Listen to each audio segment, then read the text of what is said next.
Hello everyone, আসসালামু আলাইকুম। কেমন আছেন সকলে? ইনশাল্লাহ সকলেই ভালো আছেন। আজকে হচ্ছে 6 তারিখ, ঈদের ছুটিতে বাসার উদ্দেশ্যে রওনা দিয়েছি। আমি রওনা দিয়েছিলাম হচ্ছে ভোর 4টায়, কিন্তু গাবতলীর জ্যামে 1 ঘন্টা শেষ। অনেক মানে চড়াই উতরাই পার হয়ে অবশেষে আল্লাহর রহমতে গাবতলীর জ্যাম পার হয়েছি। আমরা 3টা বাইক যাচ্ছি। আমি যাব আমার বাসা মানে আমার হোমটাউন নাটোরে। একজন যাবে হচ্ছে দিনাজপুরের দিকে, আরেকজন যাবে হচ্ছে নওগাঁতে। সো সিরাজগঞ্জ পর্যন্ত আমরা 3টা বাইক একসাথে যাব, কিন্তু গাবতলীর জ্যামে কে কোথায় চলে গেছে তার কোনো ঠিক ঠিকানা নেই। আদৌ আমি সামনে না ওরা পিছনে সেটাও জানি না। তো রাস্তা ফাঁকা, ভাবলাম একটু সামনে দিকে আগানো যাক, তারপরে কোনো একটা বাজারে দাঁড়ায় ওদেরকে ফোন দিব। এখন রাস্তার মাঝখানে কোথাও দাঁড়ানোটাও উচিত হবে না। এখন আসছি চন্দ্রাতে, আসছে অনেকক্ষণ আগেই, বাট রূপ ভাইয়ের আসতে একটু লেট হওয়ার কারণে আমি এখানে ওয়েট করতেছিলাম। তো এখন আল্লাহর রহমতে আবার বিসমিল্লাহ বলে রওনা শুরু করলাম। দেখি এখন রাস্তার কি কন্ডিশন। আল্লাহর রহমতে সহি সালামতে বাসায় পৌঁছাতে পারলে আলহামদুলিল্লাহ।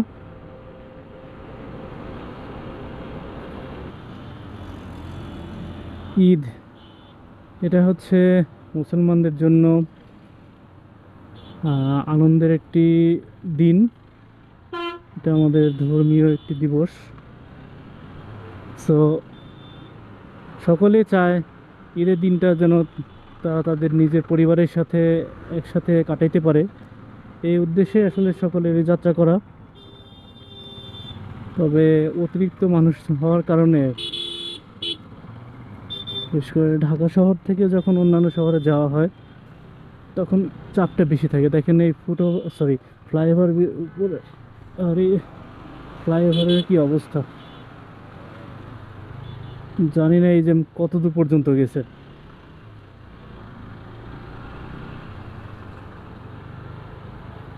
নিচ দিক দিয়ে গেলে তো মনে হয় ভালো করতাম।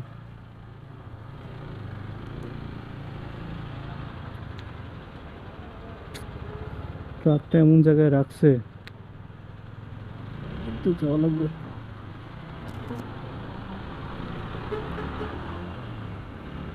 এই দিক দিয়ে এক টান দিয়ে দিই, তারপরে দেখা যাক কি হয়।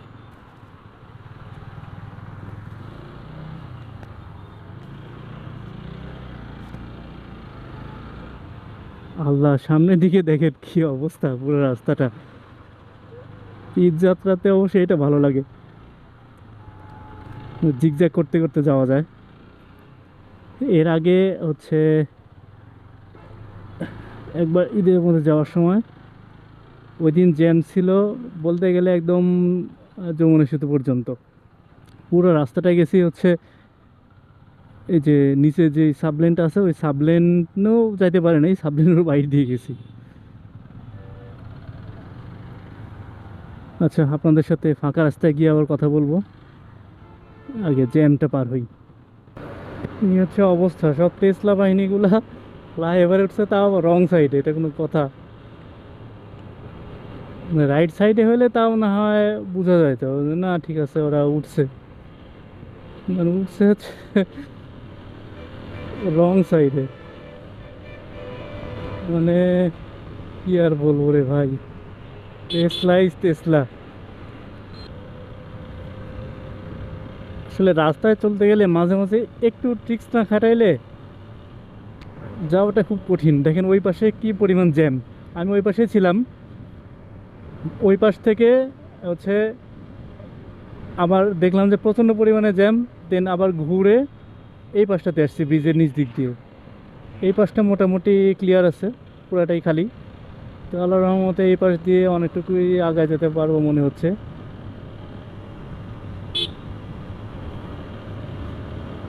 এইভাবে যাইতে পারলেও আলহামদুলিল্লাহ। আচ্ছা, এই পর্যন্ত এখানে মনে হয় অ্যাক্সিডেন্ট হয়েছে, যার কারণে ওইখানে জ্যাম বেঁধে আছে। যাই হোক, ভালোই করছি, খারাপ করি নাই খুব একটা।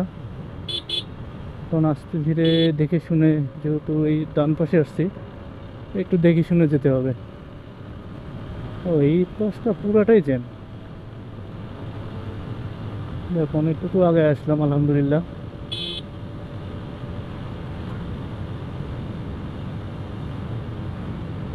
দেখি কতটুকু আগাইতে পারি। এখন আছি টাঙ্গাইলের এলেঙ্গাতে। এলেঙ্গা থেকে ওই বা মাজাটা সব ধুয়ে গেছে এই জ্যামের মধ্যে। বাইক চালাইতে চালাইতে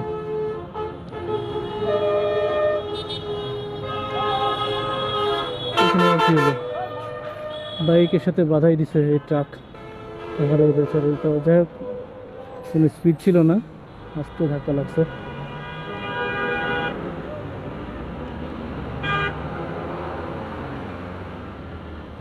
এলেঙ্গা থেকে বের হতে পারলাম। এখন হয়তো বা গাড়ির চাপ চাপ আছে, বাট হয়তো থেমে থাকা লাগবে না। তারপরে দেখা যাক রাস্তার কন্ডিশন কেমন।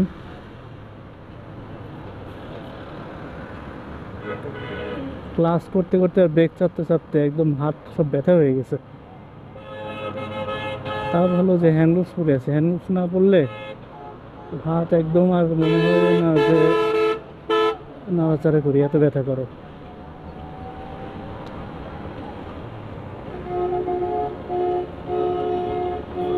তবে আলহামদুলিল্লাহ রোদ নেই। যদি প্রখর রোদ থাকতো তাইলে তো আরো অবস্থা খারাপ হয়ে যেত মানুষের। যারা যে খালি গাড়িগুলোতে আছে ট্রাকে, ওদের তো কষ্ট তো এমনিতেও হচ্ছে ওদের, তারপরে রোদ থাকলে কষ্ট তো আরো ডাবল হয়ে যেত।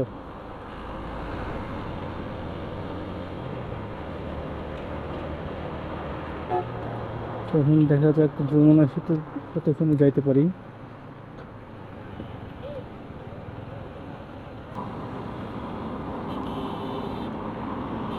এখন রাস্তাটা মোটামুটি খালি আছে মনে হচ্ছে, ছোট্ট করে টান দিয়ে দিই।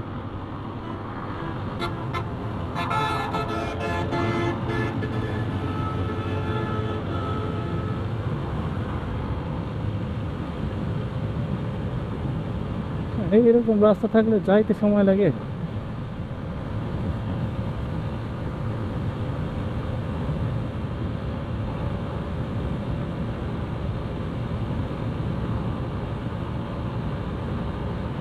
অনেকক্ষণ পরে একটু শান্তি পাচ্ছি। তো ভাই ট্রেনে যাওয়া যাচ্ছে, আবার বাতাসও লাগতেছে। তখন গরমে অস্থির হয়েছিলাম, হেলমেট পরে মাথা টাথা ঘিরে বাজে অবস্থা।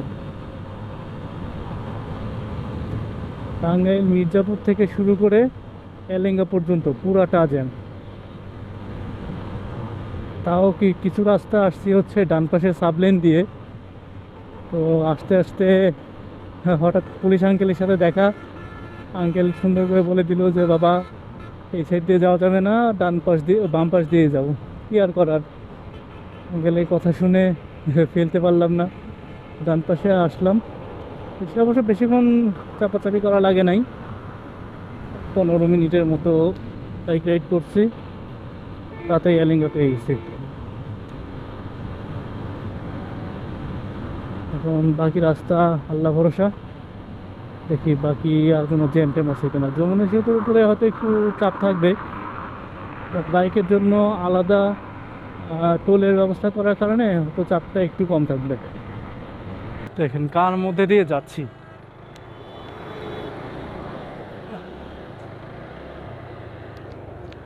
নদী নালা খাল বিল আকাল আতাল কি, আরে ভুলে তো গেলাম, আকাশ পাতাল আকাশ পাতাল সব দিক দিয়ে যাবো আজকে, আল্লাহ ভরসা। এই সাইডটা একটু খালি আছে, একদম নদী নালা খাল বিল আকাশ পাতাল যা আছে সব দিক দিয়ে আজকে বাইক রাইড করবো। বাইক কি শুধু রাস্তায় চলার জন্য নাকি, পানিতেও চালাবো আজকে। দেখি এদিক দিয়ে তো সবাই যাচ্ছে, আমি কতটুকু যাইতে পারবো। আবার কোনো আঙ্কেল দেখলে তো আমরা আবার ওই পাশে লাথি মেরে পাঠিয়ে দিবে।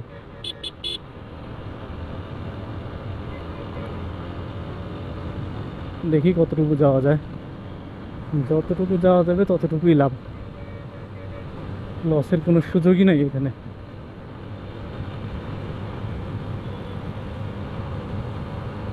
আরে এদিকে বাসের খুব করুণ অবস্থা। ও এই বালির মধ্যে নামছে ডান পাশে আসার জন্য,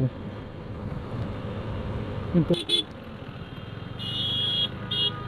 বললাম না, দরকার হলে পানি দিয়ে চালাবো। আল্লাহ জেনে রাস্তার শেষ কোথায়। ওই পাশে যদি পড়ি তাহলে তো অবস্থা খারাপ। এই, এই, এই, এই, কি একটা অবস্থা আল্লাহ! ভয় পাচ্ছি আদৌ এই রাস্তা শেষ। আচ্ছা, বাম পাশে কত দূর? পেছন যদি রাস্তা শেষ হয় তাইলে তো, না অবশ্য সাইডে জায়গা আছে মনে হচ্ছে। আমি এত কষ্ট করে বাইক ধুইলাম, আবার সেই একই অবস্থা, আবার বাসায় গিয়ে বাইক ধুতে হবে। আল্লাহ রহম করো। সি সি সি, সামনে তো পুরো নদী পার হওয়া লাগবে দেখতেছি। সাইডে দিলেন না ভাই? ঠিক আছে, আপনি সাইড না দিলে কেবে, আমি নদী দিয়ে যেতে পারি।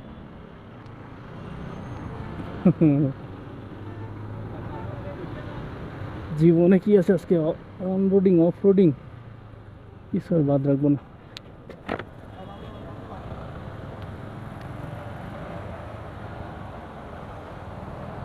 ভাই ভাইয়ের পিছনে পিছন দিয়ে যাই, তাইলে টেনশন নাই। ভাই পড়লে আমি ব্রেক করে ফেলবো। জুতা টুতা ভিজে।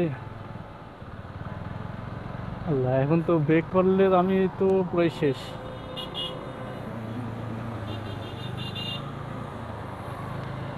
পা উপরে তুলে দিই।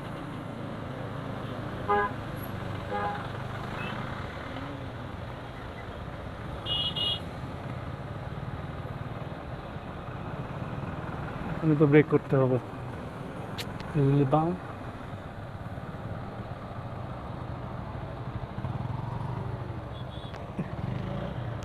অবশেষে আমার ভিজানোই লাগলো। ছি, ছি, ছি।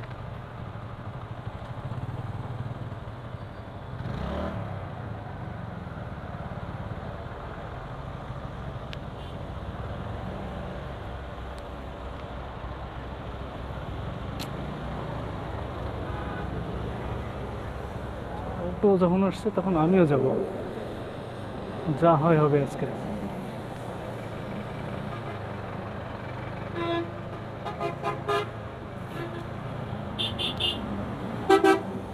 কি অবস্থা, সবাই হাসতেছে তাকায় তাকায়।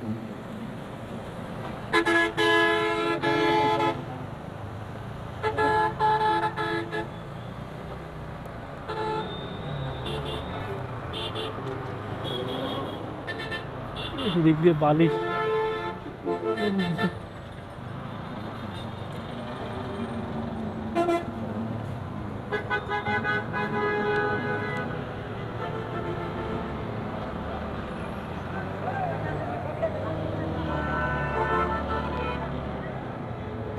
আহ, সুয়েজ খাল পার হয়ে এখন আবার এই রাস্তায় থেকে এই রাস্তায়, ভাই যাও তোমরা আগে যাও, এটা আমার খুব ভয় লাগে।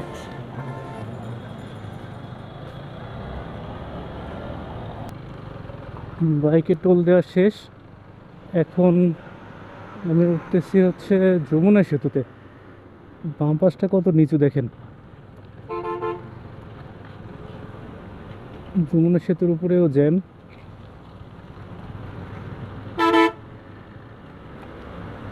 কিচ্ছু করার নেই, জ্যাম ঠেলতে ঠেলতে যাইতে হবে।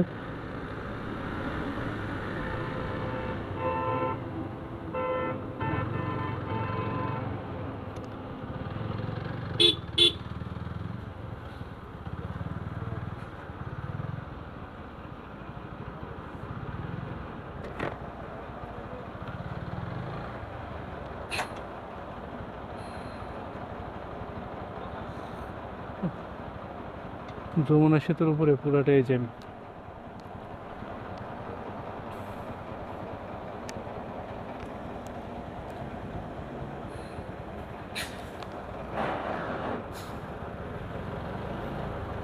অল্প একটু জায়গা পাইলে আমি বের হয়ে যেতে পারতাম।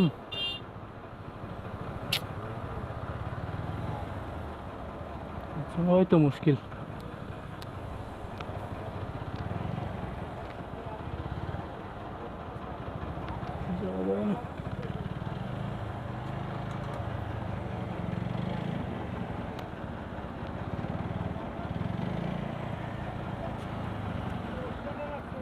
স্ট্যান্ডে হচ্ছে না।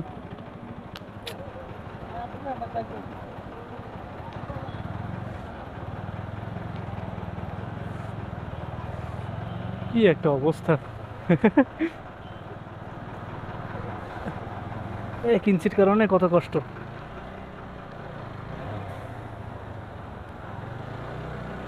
এইখানে তো এটা এসে ডান সাইডে ফাঁকা, এখানে বাধায় রাখছে। কি আর করার, ওয়েট করি।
আমি এখন চলে আসছি বনপাড়াতে।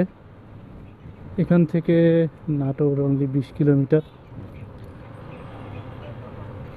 বাম দিকে গেলে হচ্ছে পাবনা এবং কুষ্টিয়া রোড, আর ডান দিকে নাটোর রাজশাহী রোড।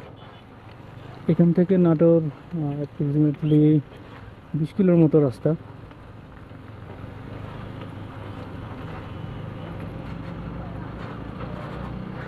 বনপাড়া আসলেই নিজের বাড়ি, নিজের এলাকা সব কিছু মনে হয় যেটা আমার নিজের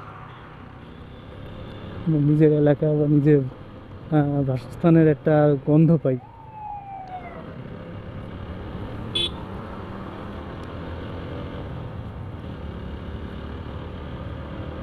মনে হয় যে নিজের বাড়িতে চলে আসছি। শুধু অপেক্ষায় থাকি যে কখন এই 20-25 কিলো রাস্তা শেষ হবে।